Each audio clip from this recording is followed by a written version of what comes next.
OBC সংরক্ষণ মামলায় supreme কোর্টের নির্দেশে স্বস্তি রাজ্যের। কলকাতা হাইকোর্টের নির্দেশের উপর স্থগিতাদেশ দিল প্রধান বিচারপতি বি.আর. গাভাইয়ের নেতৃত্বাধীন বেঞ্চ। মামলা নিষ্পত্তি করতে হাইকোর্টের প্রধান বিচারপতিকে স্পেশাল বেঞ্চ তৈরি করার নির্দেশ দেওয়ার মৌখিক ইচ্ছেও প্রকাশ করল দেশের শীর্ষ আদালত।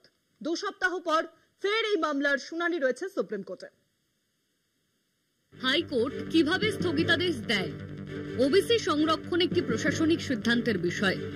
রাজ্যের ওবিসি সংরক্ষণের তালিকায় হাইকোর্ট স্থগিতাদেশ দিয়েছেন শুনে সুপ্রিম কোর্টের প্রধান বিচারপতি বি.আর. গাভাইয়ের প্রশ্ন। সোমবার সুপ্রিম কোর্টে উঠেছিল ওবিসি মামলা।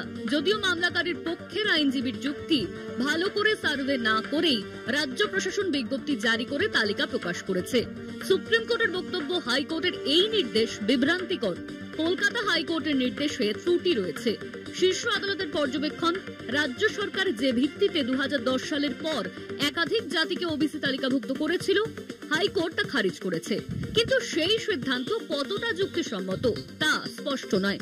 বিষয়টি আরো গভীর শুনানির দাবি রাখে বলে মত শীর্ষ আদালতের। এই যে ক্লাস অফ সিটিজেনকে কিভাবে আইডেন্টিফাই করতে হবে, সেটা ইন্দিরা সাহানির জাজমেন্ট এবং 1993 সালের আইনে পরিষ্কার বলা আছে। যদি সেই ইন্দিরা সাহানির জাজমেন্ট এবং 1993 সালের আইন মোতাবেক ক্লাস অফ সিটিজেনকে আইডেন্টিফাই করতো, তাহলে এই অবস্থা তৈরি হতো না। তবে মামলা ফিরবে কলকাতা হাইকোর্টে। শীর্ষ আদালতের নির্দেশ, আগামী সোমবার থেকে এই মামলার শুনানি শুরু হবে কলকাতা হাইকোর্টে।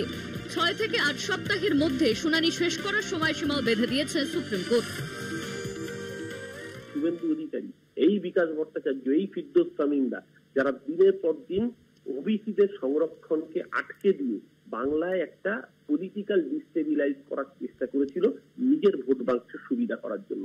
এত লক্ষ লক্ষ ছাত্রছাত্রী জীবন নিয়ে যারা চিনিমিনি খেলেছে, সেই রামবামকে যেন বাংলার মানুষ আগামী দিন ক্ষমা না করে। গত জুন মাসে কলকাতা হাইকোর্টের বিচারপতি তপব্রত চক্রবর্তী এবং বিচারপতি রাজাশেখর মান্থার ডিভিশন বেঞ্চ রাজ্য সরকারের একটি বিজ্ঞপ্তির উপর অন্তর্বর্তী স্থগিতাদেশ জারি করেছিল।